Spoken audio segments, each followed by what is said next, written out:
attacking chivalry as a set of social codes has been the biggest self-own that feminism could possibly have come up with. It's been absolutely catastrophic. It was an incredibly stupid idea. Mary Harrington, welcome to the show. Thank you for having me.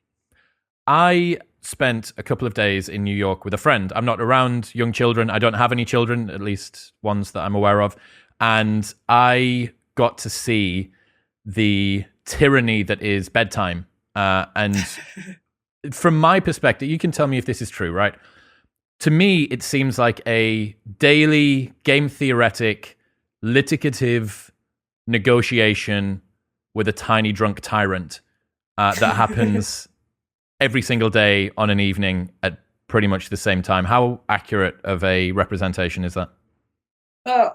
Yes, maybe. It depends a lot on your child's personality, and it depends a little bit on how you roll as a parent as well.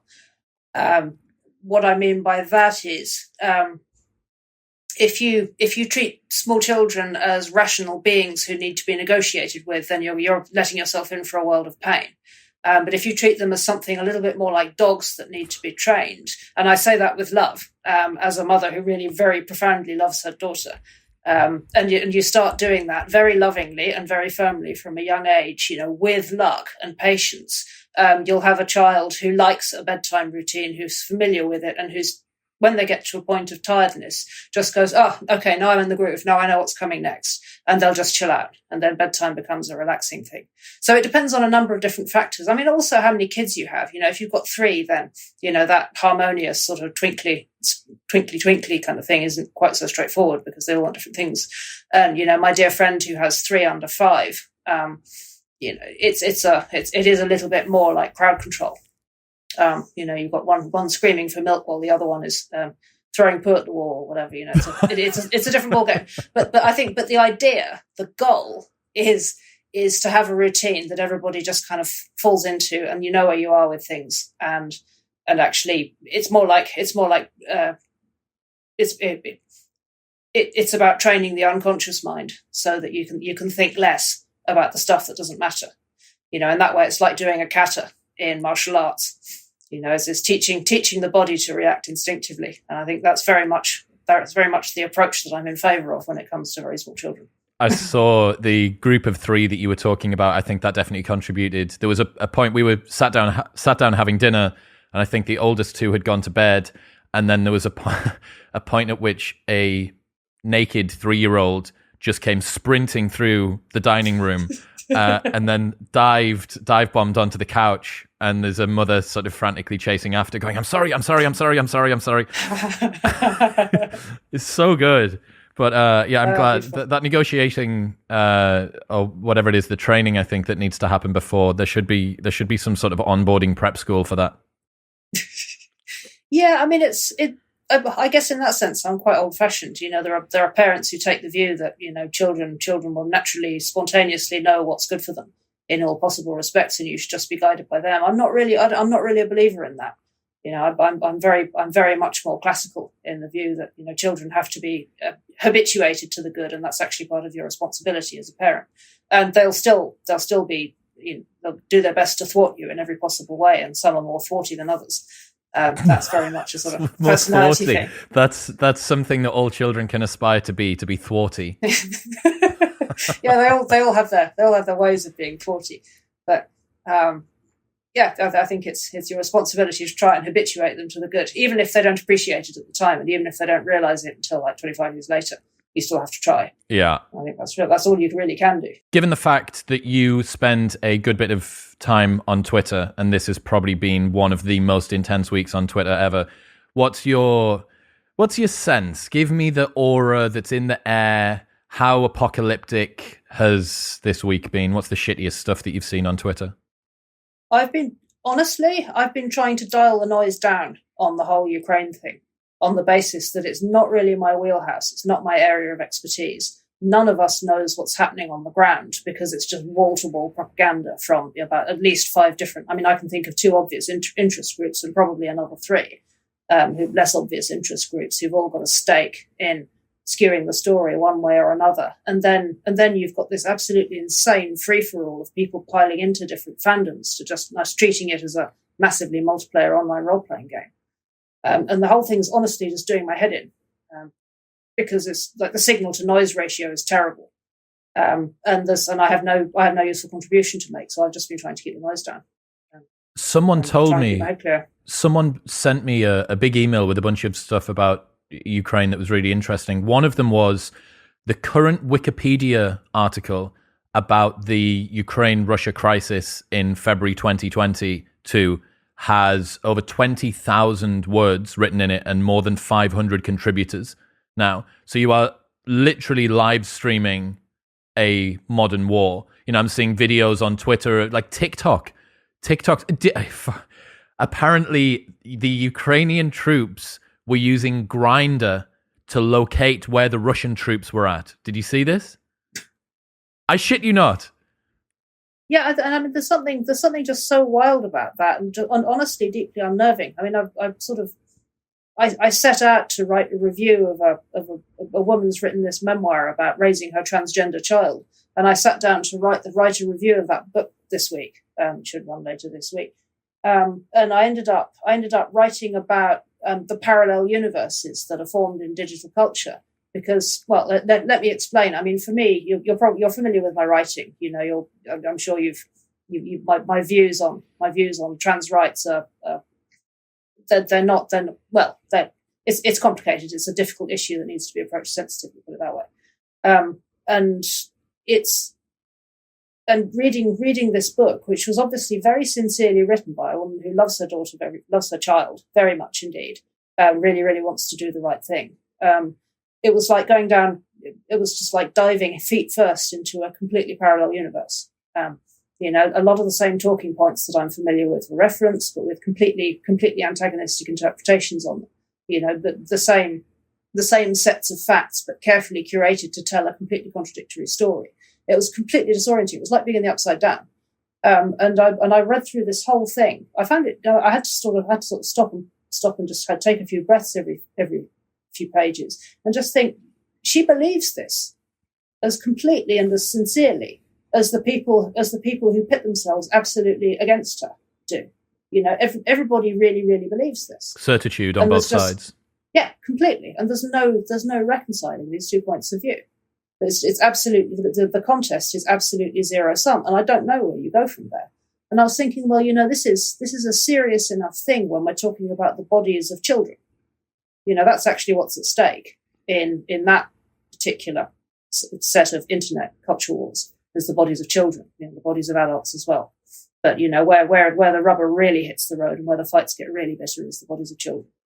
And then you think, well, you know, and then you scale that up to the bodies of civilians in an entire international conflict.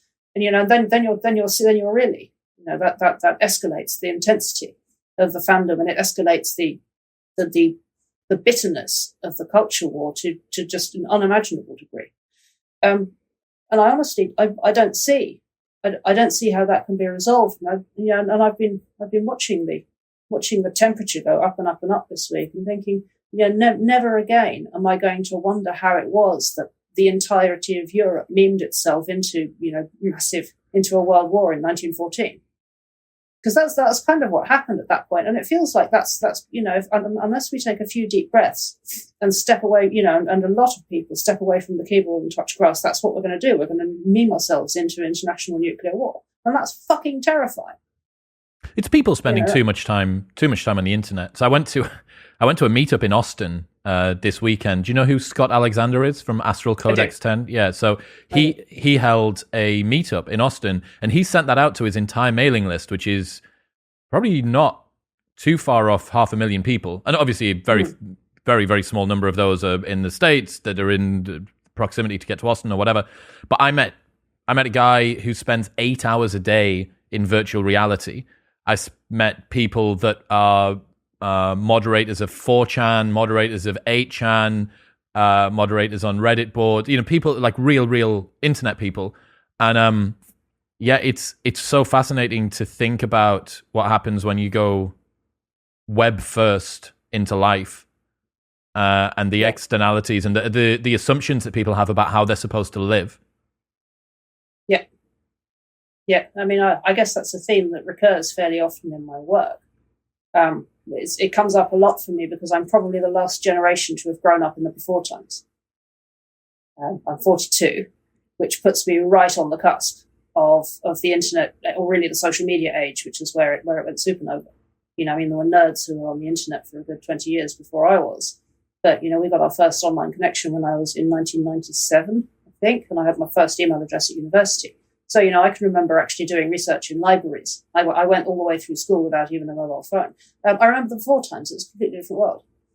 You know, I know there are lots of people who are sort of nostalgic for the 1990s because, you know, culture was a thing then. I don't know. I have a few things to say about that. But it was completely different. And there's been this weird sense of like some things have just stood still since the internet arrived. You know, we don't really have teenage subcultures anymore, for example, as far as I can make out. You know, I mean, if there are teenagers out there who can correct me on this, what do you mean by that? About it. Well, but like I was a goth. I was an emo. Right, okay, yeah. you see, you know what I'm talking about. But like, you know, but in the before times, you know, like what you need for a teenage subculture is the right alchemy of boredom and sexual frustration and a limited social sphere and various factors like that, and then a lot of spare time and not very much mobility or pocket money, you know. And you need all of those things to make it come together. And if you can find your people just like that, just by searching, then you don't ever end up with the sort of, you know, the happenstance collection of misfits that creates that's the sort of spark you need for a teenage subculture to have. Why in a place? Why? Well, I mean, if you think about, like, they're all very bound by place. Like the subcultures as they emerge, they start out very sort of place bound. You mean geographically? Geographically. I mean, Manchester, which you probably remember. I mean, the punk thing in the 1970s was all the angry council estate kids in grumpy industrial towns. You know, not really seeing much of a future and not seeing much of the good life. And, you know, seeing the 1960s turn sour on them. You know, they're all very bound by place and location, and then it becomes an aesthetic, and then it becomes commercialized, and then it sells out to the man, and then there's this cycle which sort of, you know, I remember, you know, which starts accelerating, you know, from the 60s onwards. You know, that line in Withnail and I, which I'm sure you've seen. You know the film Withnail and I? No. You've never seen that film? No. What is it? Oh, it's a Richard E. Grant and Paul McGann from the mid 1980s. It's an absolute cult classic, all about these two completely disreputable failing actors at the end of the 1960s who spend a weekend in Penrith with one of their pederastic uncle. Oh, I mean, you have to see it, but I mean, it's about repression, and it's about the end of the 1960s, and it's about youth subcultures falling apart, and it's about whether, you know, the meaning of selling out to them. It's a great film. But there's this line right at the end where Danny, the drug dealer, says they're selling hippie wigs in Woolworths now. You know, the greatest decade in the history of man has just come to an end, and we have failed to paint it black. Is that the death knell, do you think, of a movement if it gets featured in, like, if there's a W.H. Smith's end of aisle stall with a cardboard cutout of whatever it is? Well, yeah, but if you think about it, you know, think about what the cycle time is now between something appearing on the internet and the being merch of it. Like, it doesn't even have time to go through a sort of a product buying process to get into Woolworths. You know, there were Ghost of Kiev T-shirts in Etsy, you know, within 48 hours. I saw the tea towel of fuck you Russian ship. Exactly. You know, when the cycle between the sort of meme to merchandise cycle is like less than 48 hours. There's no space in which a subculture can even emerge, let alone sell out. The cycle's too short. Oh, okay. And because as soon as you start to commercialize something, much of this seductiveness about the movement has been taken away because it's not subversive or cool or niche anymore. Is that the reason that it shortcuts it?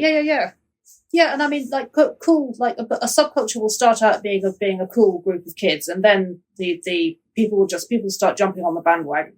And then, more and more people will pile in. And then eventually they're selling hippie wigs in Woolworths. Yes. At least that's how it used to work in the before times. But the cycle just goes too fast now. Yeah, it's direct from meme to Woolworths. Yeah. And within 48 hours. So they're just, and I don't know honestly, I think the closest thing we have to youth subcultures now is tics, like TikTok-induced Tourette's and emoji pronouns and stuff like that. Sorry, have you heard about this? So I've heard, I know about pronouns on Twitter, but I don't know what emoji. You're making me feel, Mary, like the biggest boomer ever. I'm 34 years old, and I'm being made to feel like a fucking boomer. Oh man, yeah, I clearly need to touch grass. It's you that you're speaking to here. So what's a TikTok tick and what's an emoji pronoun? No, this is an article that Helen Lewis wrote recently at the Atlantic. At least I think she certainly did. I think she's written an article about it. And there's been the Tourette's clinics all over the place are seeing an epidemic of a new variant of Tourette's, which doesn't seem to have the same etiology as classical Tourette's, which can be treated with antipsychotics, but that seems to be being caused by the internet. People are coming in like kids. They're usually teenage girls, and they're coming in with exactly or more or less exactly the same tics as influencers with Tourette's on social media. What would that? Have you ever seen or has it ever been described what this sort of tic is? Because I can't imagine what that would be. They'll they think like saying a particular word. I can't remember an example. They're sort of random stuff like saying cucumbers spontaneously in the middle of a sentence, or falling to their knees and waving their hands. Just odd sort of gestures or spasmodic tics. And girls appear to be, especially teenage girls, appear to be catching this off influencers who display those symptoms on TikTok. Fuck me. So this is like some sort of mimetic modeling of high status social behavior, at least within one particular niche, that's been delivered through social media. Oh my God. And I think this is probably the closest we have now to youth subcultures.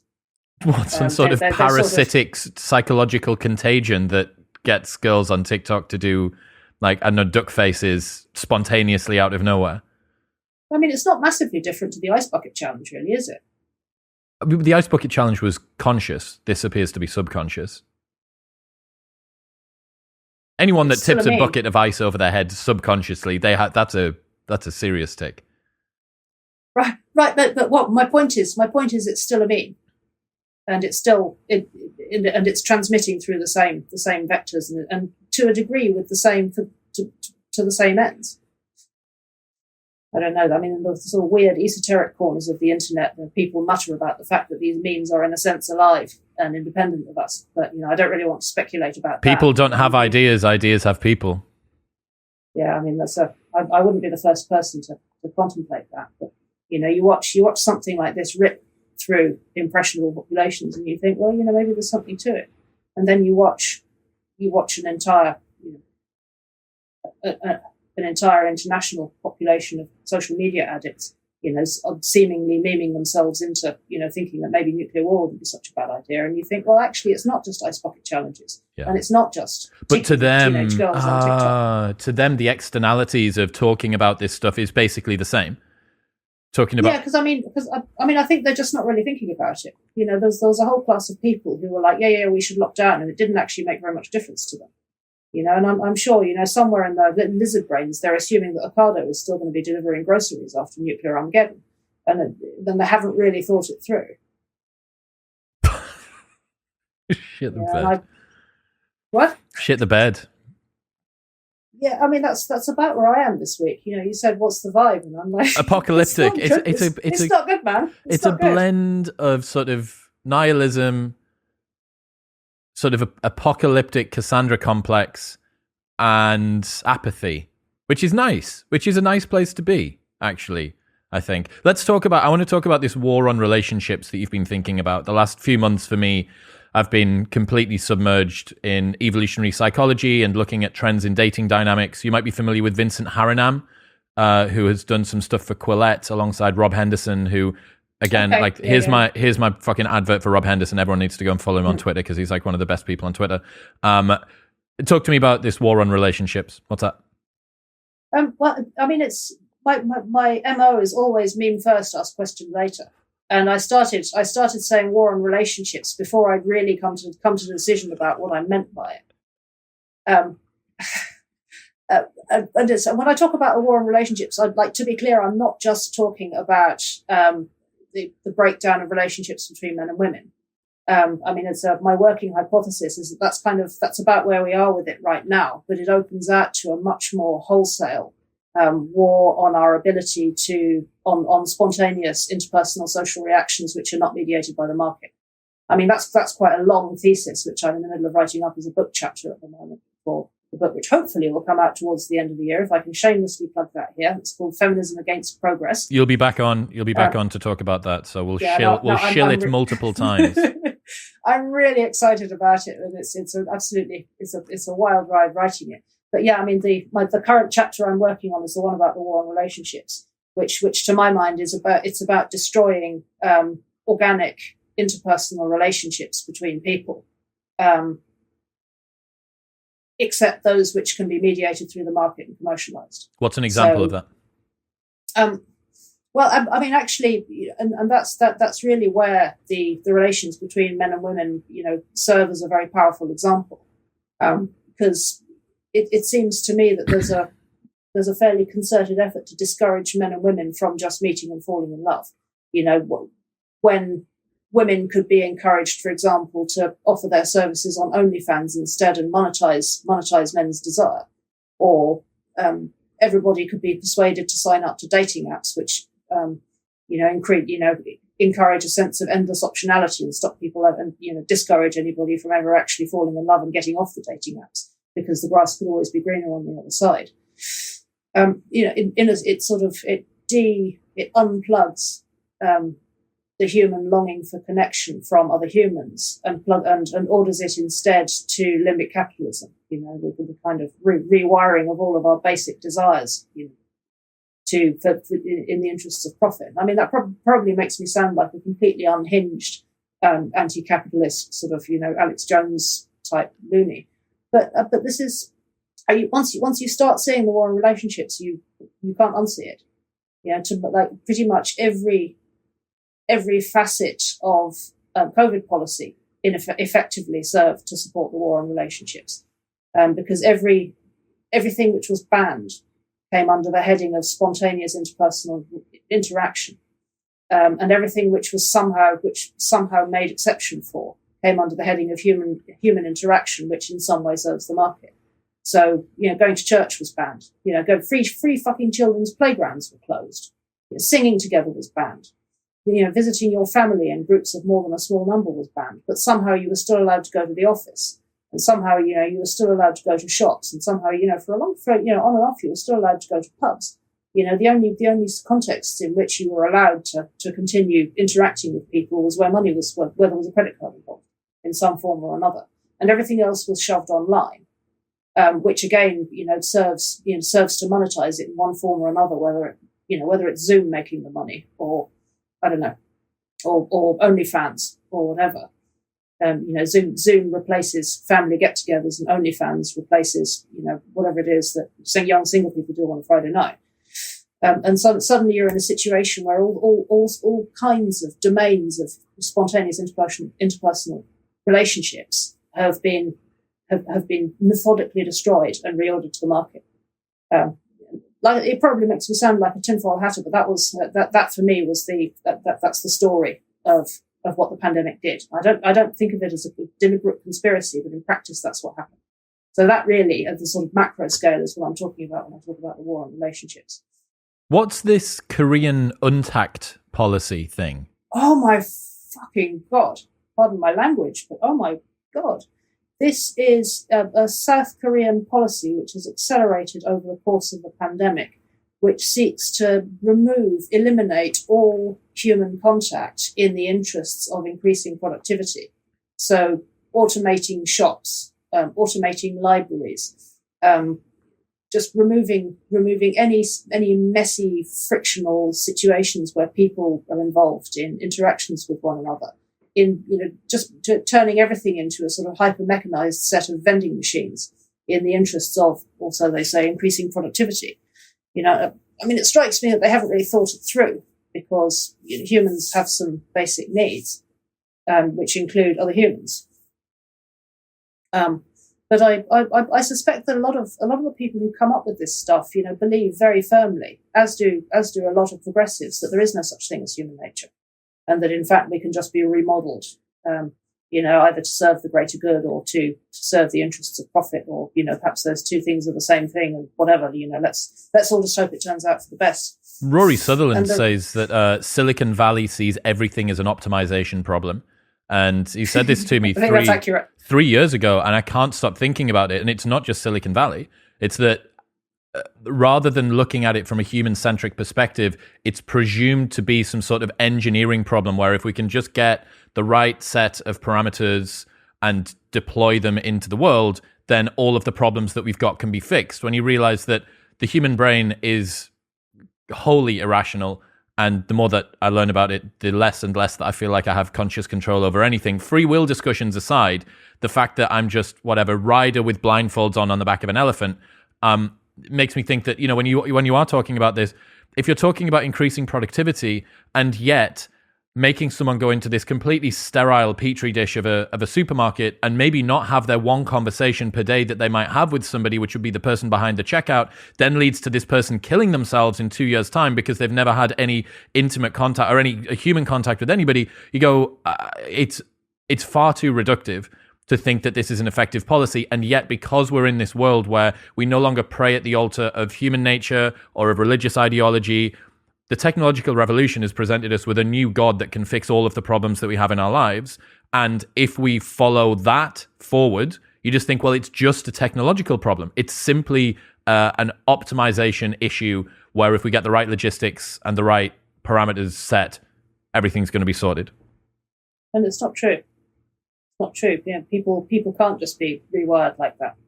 I mean, I don't know, maybe if you set about, conditioning people over the course of several generations, perhaps you could have some effect, but, what sort of monster would do that?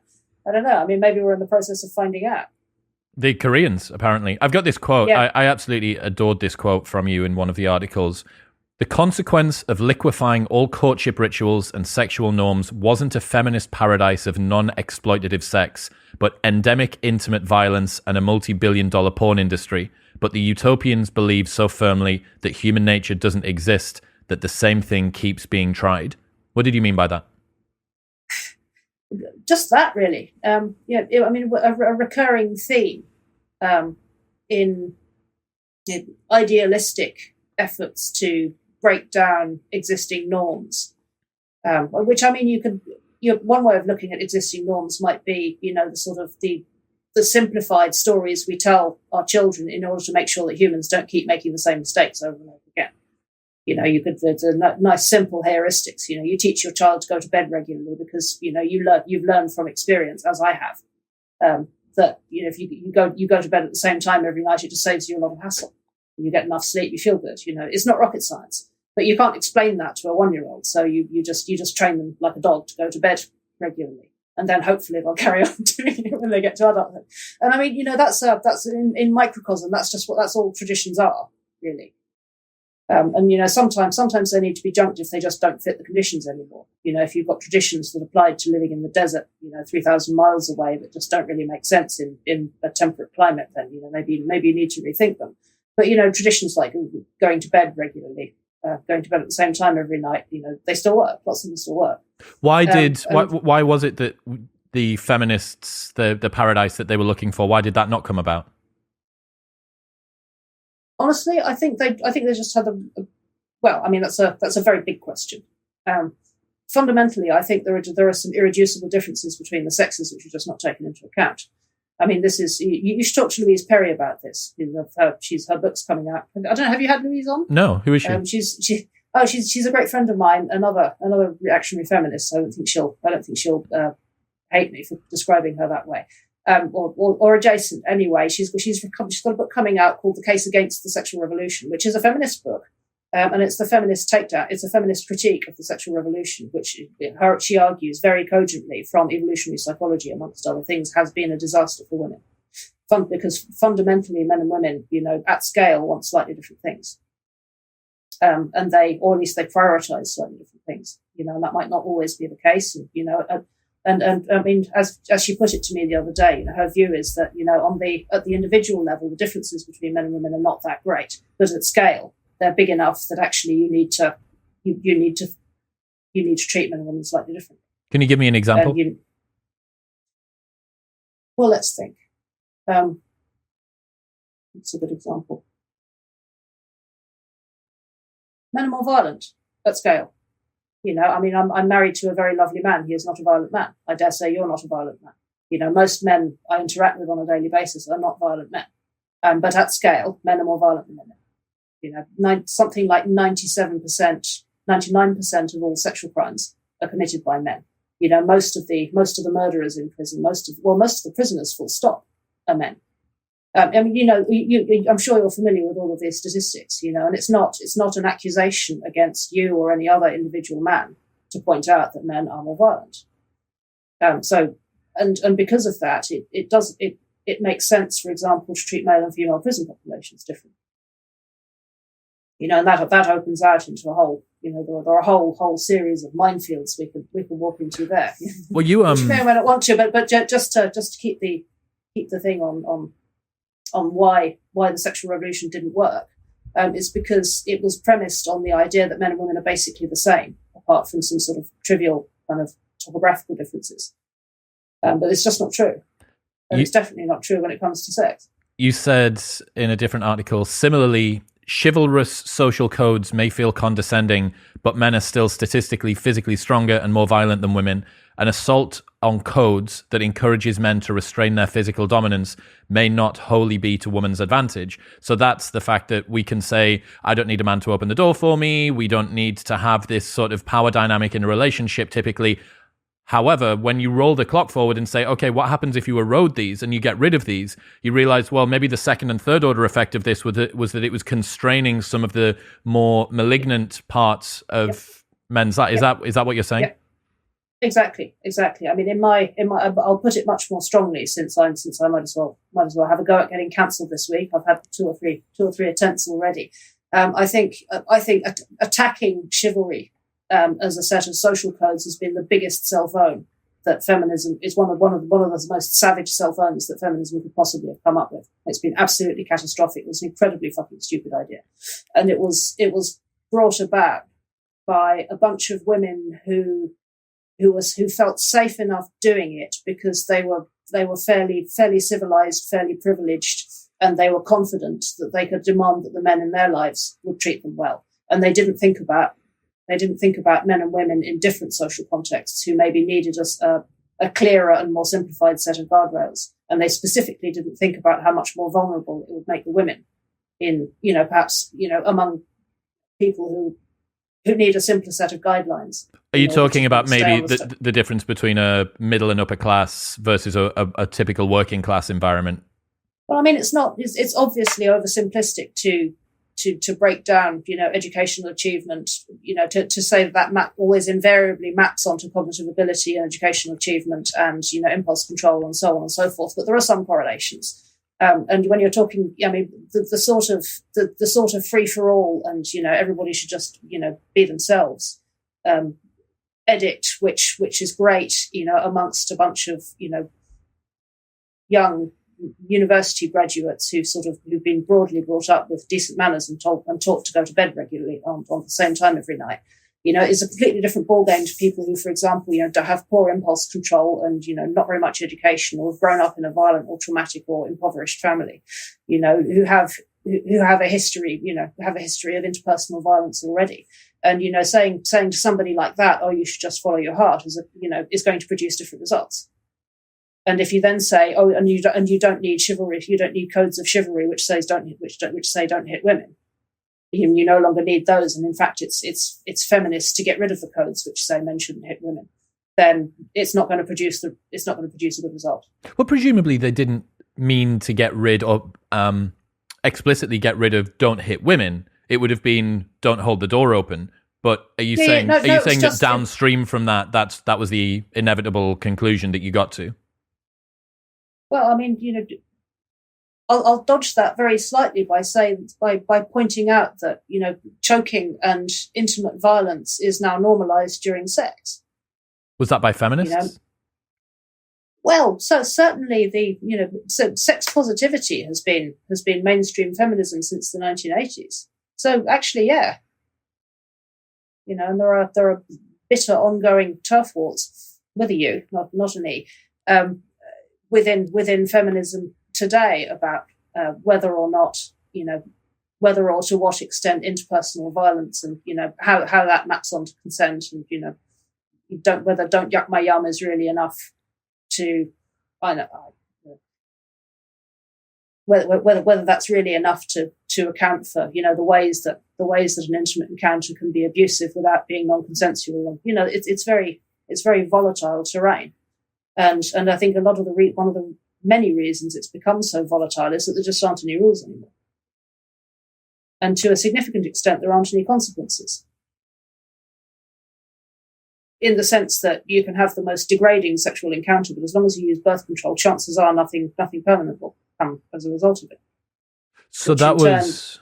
Oh, okay. So you're saying that part of the sexual revolution, you had physiologically the decoupling of having sex from making children, and then culturally also you had this decoupling of the sacredness around sex, the lack of But Virginia Ironside, who's a journalist, a long-standing journalist, was in her 20s in the 1960s, and she wrote a few years ago about what that was like. And she said that prior to the pill, it had been possible to say no to somebody coming onto you because there was always a risk of pregnancy. But I can't remember the exact quote. We said, well, armed with the pill, it was easier sometimes to just have sex with a man out of politeness to make him go away, because they knew you were on the pill. And so, I mean, what other reason did you really have to say no? And so... Oh, wow. So the implication, or the male ego had one fewer self-justifiable or excusable reason for why men could have to swallow their own pride around this woman doesn't want to have sex with me, because, right. Wow, I never even thought of that. It made it orders of magnitude more difficult to say no to loveless or degrading sex, because it could now potentially be consequence-free. So there was no longer a material reason for a woman to hold out for a loving long-term relationship. And I'm with Louise on questioning whether the long-term consequences of this have been overwhelmingly positive for women. That is wild. I never thought of that before. I heard you talk about the statistics, the relationship between abortion and shotgun weddings as well. Yeah, I mean, that's one the Catholics are very fond of. It's a counterintuitive relationship, but it's fairly well documented. That in fact, immediately after abortion, after contraception and then abortion was legalized, the number of abortions went up, and you would expect, with contraception now widely available, you'd expect the number of abortions to go down. But in fact, that wasn't quite what happened, because you sort of have to think of it as a difficulty of scale. There was just more sex happening because it was theoretically consequence free. And so even though the number of sexual encounters that resulted in accidental pregnancy was lower, there were so many more of them that the absolute number of accidental pregnancies went up. Do you follow? Yeah. And then there was an implication for the man's requirement to stay around, because it was seen as... Yes. Well, can you explain that?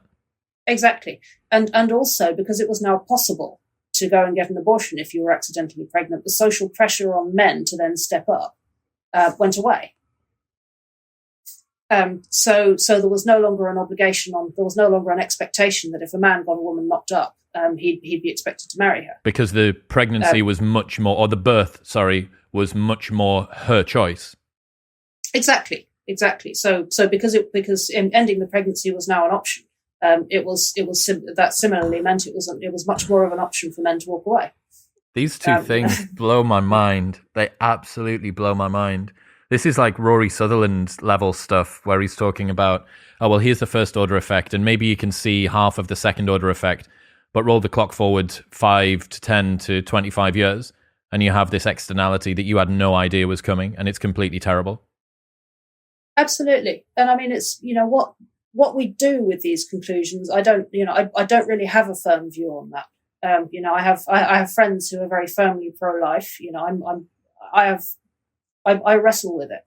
I think it's an incredibly complex and incredibly fraught issue, and I'm also of the view that once a material change is there, just saying we need to put this back in its box is very rarely enough. Because once the technology is there, people are going to want to use it.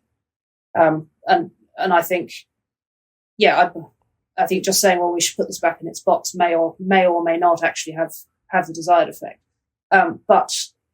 But I do think it's absolutely incumbent on us to think through what the actual second and third order effects have been of these absolutely monumental technological changes.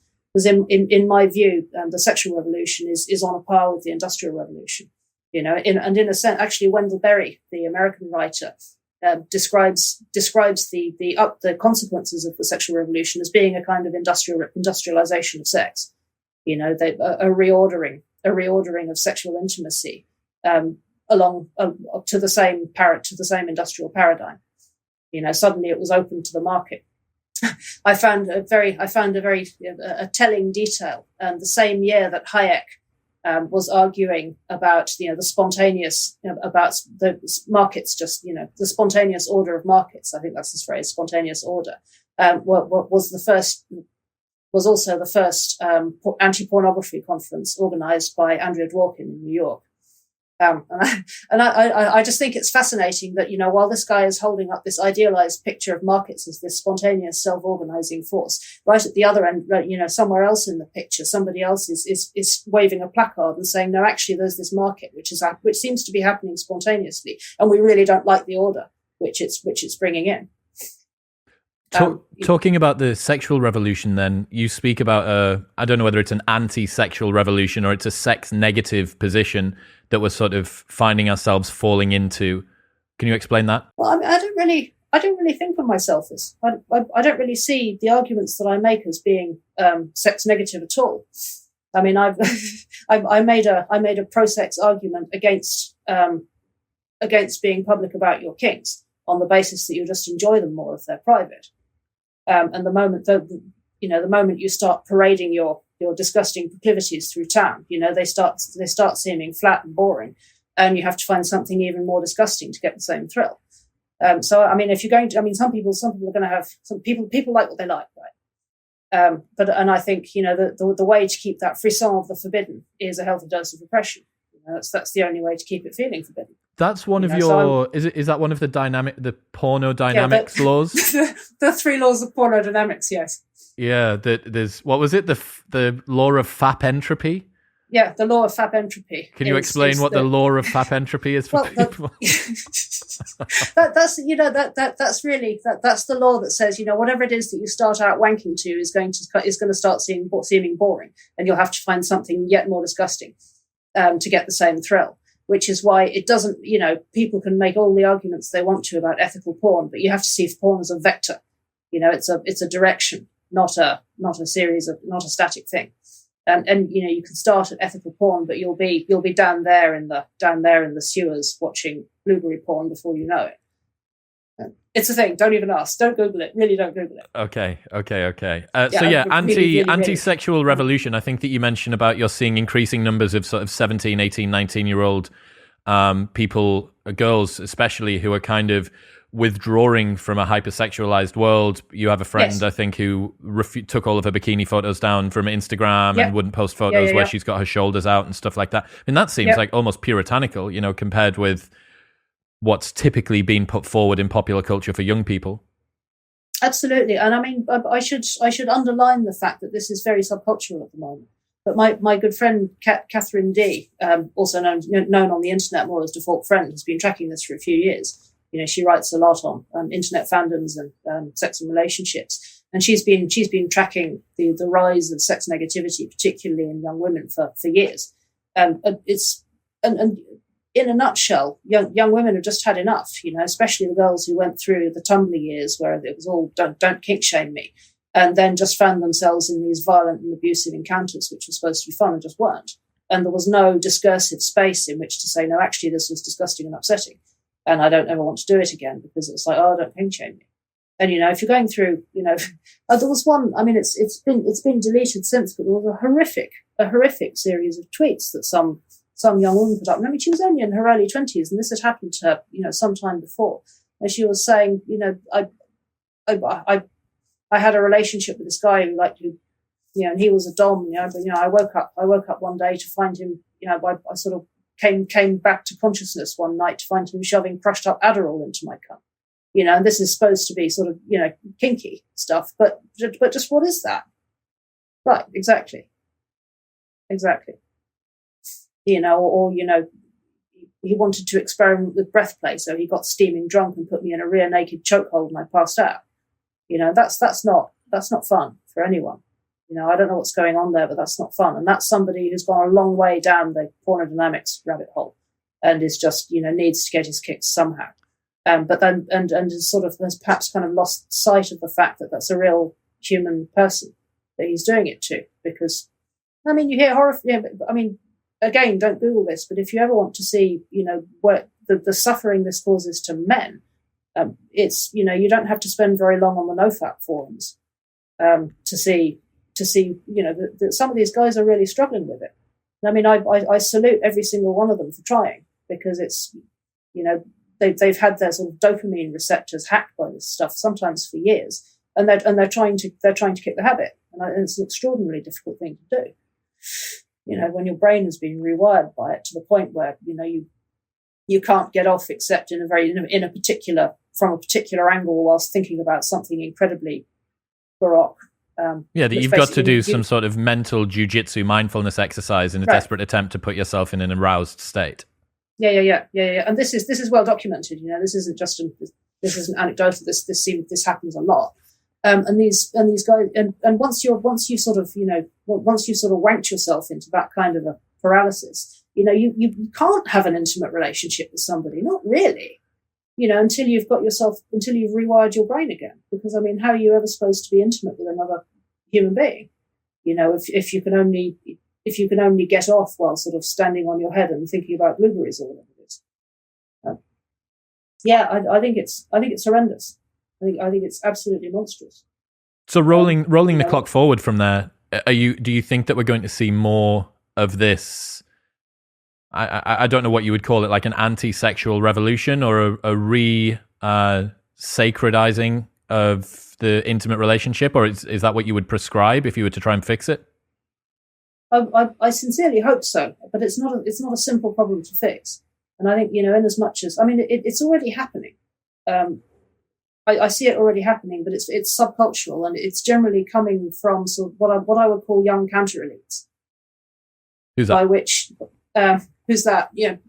Kids who are in their 20s, I'd say probably, younger millennials or Gen Z, and who don't buy into the whole mainstream thing,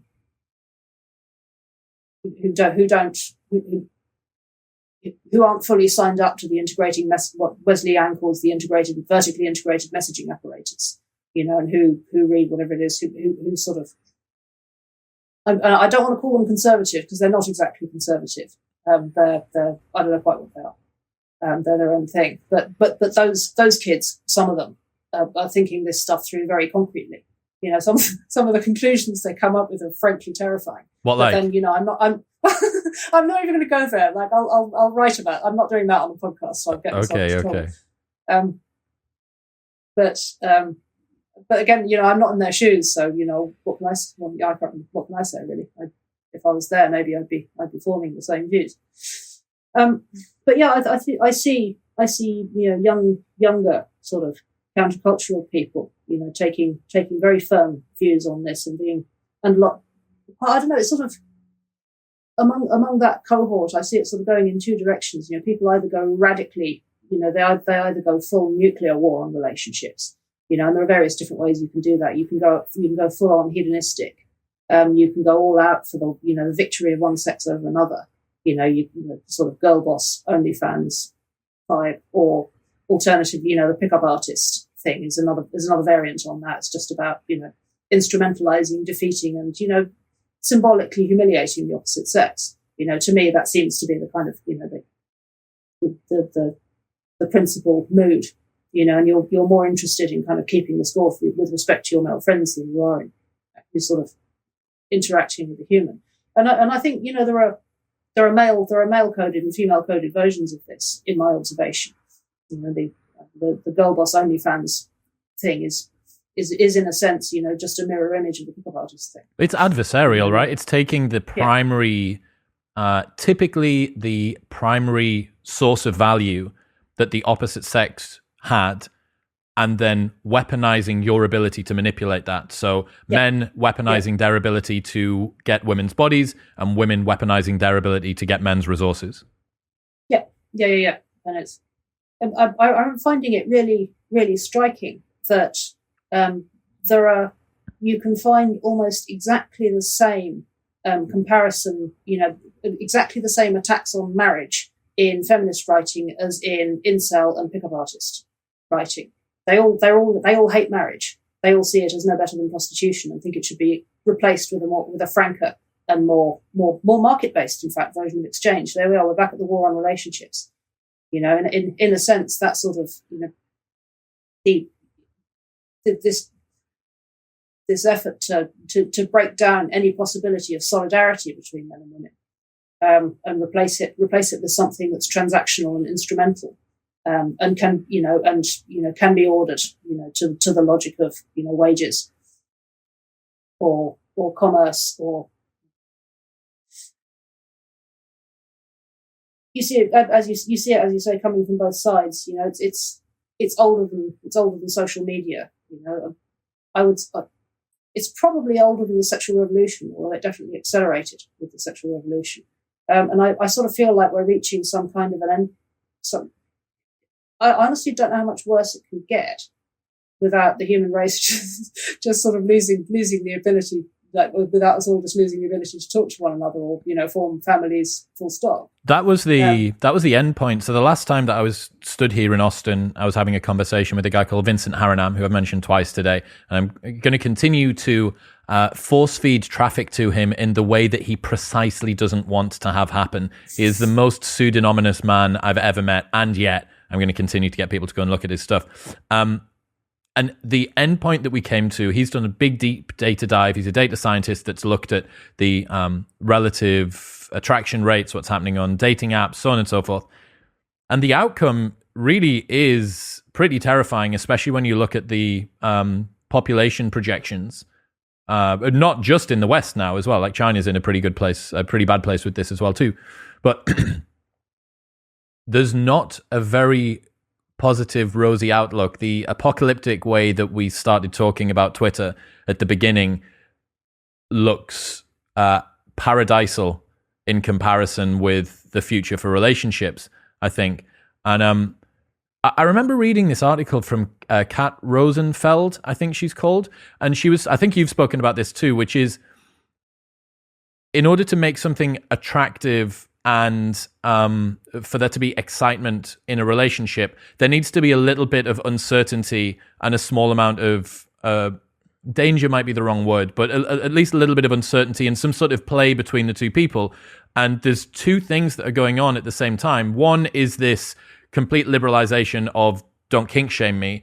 And at the same time, this sort of equivalent of helicopter or snowplow, not parenting, but sexual norming to the point where you get this consent porn. And I learned recently that there is a push for a blockchain of consent, which would be able to track every single degree of consent that you would be able to tumble down. So you have these two sort of diametrically opposed but parallel dynamics moving at the same time. In order for me to get most people to get excited, you're going to need some degree of uncertainty and excitement and play between the relationship. And yet at the same time, you have this helicopter situation where any slight discomfort needs to be pushed out of the way. And you mix that in with the pornification of everything and access to OnlyFans and women being able to commodify men and men being able to sexualize women. And it's not good. It's not good. It's not good. What do you think we should do, Chris? The only solution that I've come up with is putting marriage back up on a pedestal. I think that you're going to struggle to pull women back from the very recently acquired position of equity in society. By 2030, you're going to have 2 women for every 1 man at a 4-year US college. On average, at the moment, between the ages of 21 and 29, women earn £1,111 more per year than a man. All of these sorts of things. And you have this hypergamous nature, which is obviously kind of like the thing that the manosphere like gets its kicks off. It's increasingly difficult for women that are raising up through their own competence hierarchy to find a man that is equally or more competent than them, because young women are outperforming men in a bunch of different domains at the moment. So, and also saying, girls, you should settle for less. Like that meme is not going to take hold. Telling girls that you, like Joe Schmo is the guy for you. But if you make it less about the partner and less about the commodification of that, less about, oh, what's their Instagram follower count or what sort of car do they drive, and you make it more about, well, I want somebody that is able to provide, that's going to be a good father, that's going to be a good member of my extended family too, that my parents are going to like, that's going to be reliable. Like that institution of marriage was what wrapped that up and made it something beyond just the quantifiable metrics of success. And I think that you can, that's the first part. The first part is to negate some of the hypergamous nature that women have, and rightly so. They want to find the right man for them, by making it slightly less about the man's quantifiable metrics of success and much more about the institution of family, relationship, so on and so forth. And then Jeffrey... Abolish big romance. Big romance, precisely. Abolish big romance. Yes, exactly. We need to get rid of it. Just nuke it. And then Jeffrey Miller, the evolutionary psychologist, one of the guys that did all of this stuff in dating dynamics, he told me that you can hack hypergamy in a really smart way in the bedroom and also around the house by just doing role play. He said that the human brain, and this is something that makes complete sense, you don't need to have an actual power differential in a relationship all the time, because you can fake yourself into believing that there's one there. You know, if you've got the high-powered boss bitch, PhD, $500,000 a year woman with a man who is the lower earner in the household, and yet you flip that polarity in the bedroom, the human brain doesn't really know. It's not like, oh, this is just a game that we're playing. It doesn't really know. So you can use those tricks. So those would be my two. More power play in the bedroom to flip hypergamy, and then the pedestalization of marriage as an institution. Those are my solutions. What do you think? Yeah, I agree. I mean, I have a whole probably completely unprintable thesis about why BDSM has become so popular. I mean, I think it's a sort of it's an involuntary backlash against there being too much equality between the sexes. In fact, people just like a power dynamic, and you're not going to be able to get rid of that. And the more you repress it, the more appealing it becomes. You know, this is one of the laws of pornodynamics, isn't it? You know, every taboo has an equal and opposite category of porn, and and the moment you make power dynamics, the moment you put equality on a pedestal, you know, I mean, what do you think is going to happen in the bedroom? People are going to sexualize power imbalances, and so it's going to feel taboo and forbidden, yeah. Right. So the more egalitarian society becomes, the more kinky people's sex lives are going to be. And I think we just need to embrace the fact that, you know, power dynamics, people just like power dynamics, and we ought to lean into them more, and we should just make them real. And we should do it without safe words, but lovingly, properly. What's your solution? And no, I will not elaborate. I mean, I think we should abolish big romance. I also think we need more single-sex spaces for both sexes. And I'd actually lean harder into that for men than for women. What, I like? think one of the most disastrous things that's happened to men in the last 3 or 4 decades is that the number of spaces where men can be men together without the company of women has really shrunk. Now, I mean, I can't speak to that in a first person sense, obviously, because I'm a front hall person.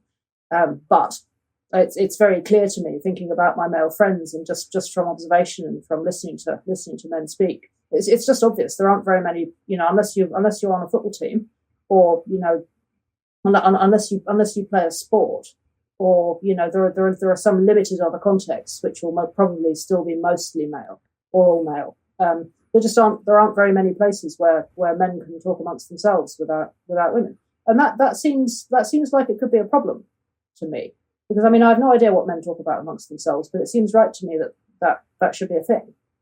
And it's possible, it also seems likely to me that there are kinds of social encounter and kinds of communication which are going to happen in that context, which I have no idea about, but which are probably quite important to men.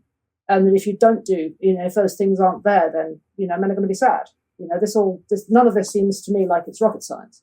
And my observation, just looking at the numbers, is that men are sad at the moment. The suicide rate has never been great, and it's getting worse. Men are not doing great at the moment. And if we want good husbands, that's an issue for women as well. It's an issue for everybody. It's a human issue. If things are, and I'm sure somebody will come along and be like, oh, she's all like, oh, what about the men? Women suffer as well. Of course that's true. But pain isn't a pie. One person does one group doesn't get less of it. One isn't, so one group isn't deprived of suffering and status just because another group is suffering as well. It's not suffering really isn't a limited resource in this world. Yeah, the zero sumness of suffering. I mean, that's exactly what you see when you try and have this discussion online. This is your job, right, to memify everything, but you would be able to create a flow chart of the way that discourse moves forward when somebody tries to put forward either women are suffering or men are suffering. And with the men are suffering one, it's typically something to do with in the mixer would be I thought you just needed to man up, bro, sort of small dick energy, or you need to get your act together. And then this is just a rehabilitated, so asking for male only space, is this a rehabilitated version of excluding women from powerful conversations that men just want to have again? It's like really tropey, and every time that you see somebody do this online, you can predict what's going to be the pushback, and you go, well, this is why we're not actually making any genuine progress towards anything, because it's just the same horseshit arguments just like spat out every single time. If the price of reducing the suicide rate across working class men is that a small number of female barristers and CEOs get excluded from the old boys network, I'm okay with that. I think there's a class dimension to this which often gets left out, and the women who are pushing for entry to all of the old boys networks, as kind of arguing very cogently from their own economic interests. But the subset of women who are barristers and CEOs and girl bosses is relatively small, and the subset of men who are just people with jobs, and women who are just people with jobs, is considerably larger. And if you break down single sex spaces in the interests of the elite, and in the process destroy important social spaces for everybody else, then I'm not sure that's a good trade-off. And I think that's one we could usefully look at again. You talk about this to do with the number of women that want to be stay-at-home mums versus those that want to work, and those that are in the middle that want to have a blend between the two as well. Yeah, I mean that study's actually it's 20 years old, and I hope somebody will come up with something more recent. But this is Catherine Hakim, who's a sociologist, did some research into what women actually want given the choice when it comes to work, and according to her findings, there are maybe 20% who really want to be mums, they want to be in the home, and maybe 20% who really want to be girl bosses, and everyone else kind of would like a nice mixture, please. I mean, anecdotally, when I think of the fairly normy middle class mums who kind of my social circle and at school pick up with me or whatever, that's true. There are some who work full time, but most of them would quite like to have a relationship with their children and see them for more than an hour once a week. Most most people don't have careers; they have jobs. Of both sexes. There's a small minority who have careers, and are willing to trade off the amount of time they spend with their kids in pursuit of their career. But most people have jobs, and there's some bits of it are fun, and some bits of it suck, and they quite like spending time with their kids as well. It's not rocket science; it's quite common sense. I'm not saying anything which ought to be controversial at all. What was the insight that you explained to do with how the UK government pushing their primary women we're here for you policy to be more assisted childcare was playing into that? It was to basically encouraging women that their primary role should be in careers. Yeah, I think it was. I seem to remember that at the last election, when it came to offering something to women, every single one of them, all three of the major political parties, competed for how much more childcare they could offer. Nobody offered, for example, to extend maternity leave, or there was some talk about making paternity leave more flexible, which I support, even although I think uptake is a bit patchy on that. But perhaps that's a medium-term cultural change thing. I don't know. But yeah, I mean the reflex, which is perhaps understandable from the kind of women who become MPs. If you think about the sort of personality type who's going to end up in elected to Parliament anyway, is the assumption is generally that what women need is more childcare, and it's considerably rarer amongst MPs to find somebody who's willing to stand up and say, well, what if mothers actually want more time at home with their children? What if some mothers want more time at home with their children when they're young? Pretty much the only MP I've seen who's willing to stand up and say that, or even come close to saying it, is Miriam Cates. I forget, she's Conservative MP for one of the Leeds wards, I think. But she's really an outlier on that, and pretty much everybody else is just all, they're full-on girl boss. But it sounds primitive, right? That's why. But why? Well, because that's how it would be interpreted by the press. What are you trying to do? Are you trying to re-enable women's ability or their predisposition to be seen as purely mothers, that their role is just to give birth to women and then make sure that the dinner's on the table at 6 p.m? That's the unsophisticated way to look at it. I mean, one pushback, which I doubt, I'm not going to put in the words in the mouth of Miriam Cates, because I don't know what she'd say to this. But again, you say that like it's a bad thing. What's so bad about doing it? I've been a stay-at-home mother. It's great life. As long as you have enough funds and you get on with your spouse, being a stay-at-home mum is really nice. You're your own boss. Really, what's not to like? I struggle to understand why anybody would want to would think that's terrible. I'm with you.